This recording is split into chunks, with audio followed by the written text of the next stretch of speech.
Well, yesterday we took these for our first rip, and like I said, pretty excited to have all three of these at once. Now, these are all slightly different. This is a Gen 1 original RLAARLO, the low end brushed, but these are all the brushed versions, all under 160 bucks. And rather than go over one of these individually, I think it's more important to look at the differences than, you know, and justify prices and all that stuff. So I'll kind of go over this one by one and let you kind of see what you're getting the difference. Now, all three of these handled a little differently. The red one's obviously the slowest. That's the base model. I noticed that the light blue one seemed looser. I can't say it was any faster than the black and blue. I'll get the model numbers, put it in the description, all that. I always forget the dang things, the numbers and all that. But the biggest problem I found was probably the tires on the track, but I don't blame that on the cars. They're slippy once you get on the grass, but they're great on the carpet. So other than that, it looks like they cobbled this 5-pin. They use the same ESC in these two. Actually, all three look the same. But this one is the 5-pin. Only has one auxiliary slot. Looks like the slot's there for the second one.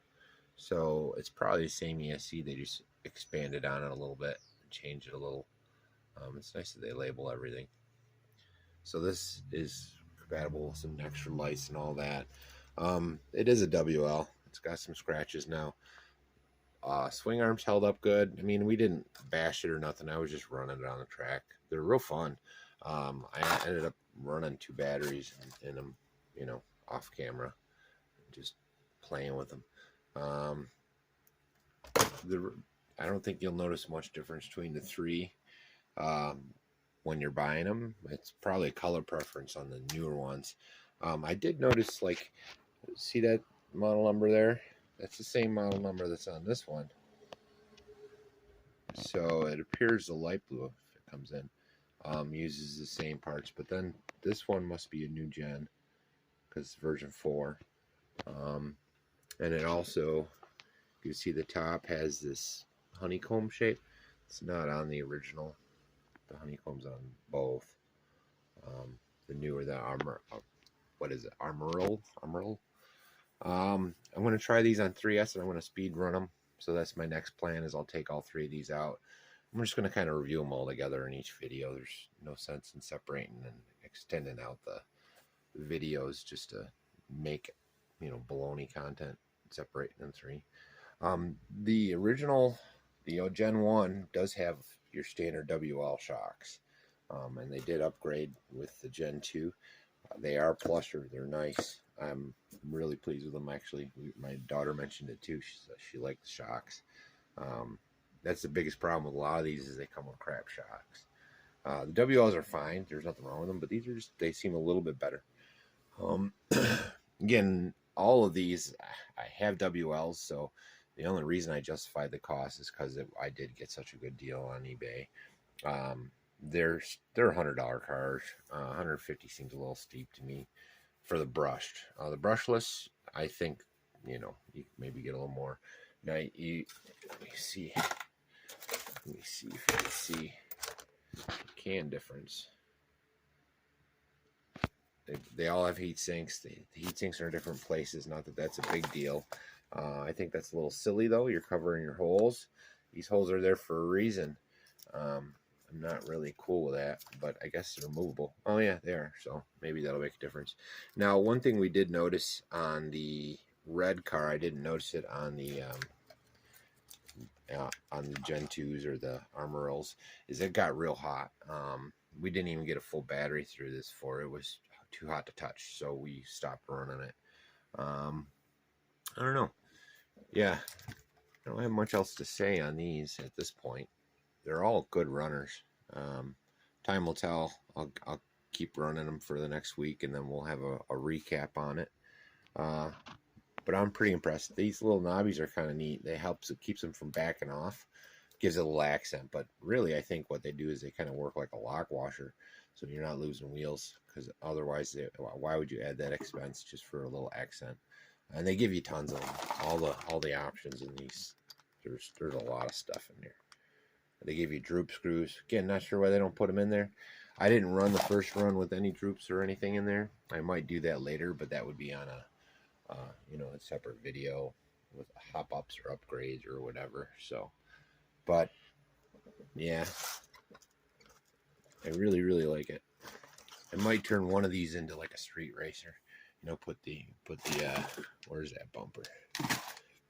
They come with these big old bumpers, these big old cushion bumpers.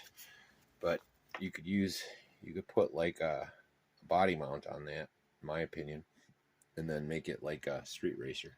Lower the droop way down and see what kind of speed you can get out of it. We'll see. Anyways, hopefully this is a short video. Yeah, we'll get her charged up, and looks like it's going to rain today, so it might be a little delay game in getting any more content out. But that's okay too. Yeah, I dig it. Like and subscribe and all that, and we'll keep making videos. My daughter loves these things, so I'll keep making them as long as she's smiling. That's for damn sure. I'll see you when I see you.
I think they control a little better too. I say that when I call.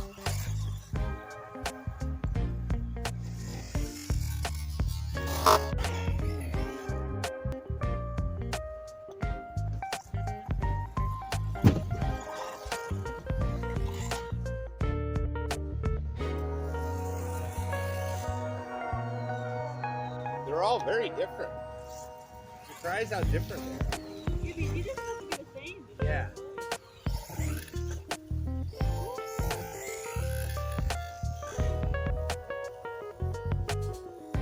Ooh, I think that's pretty cool. Yeah, that sounds pretty cool.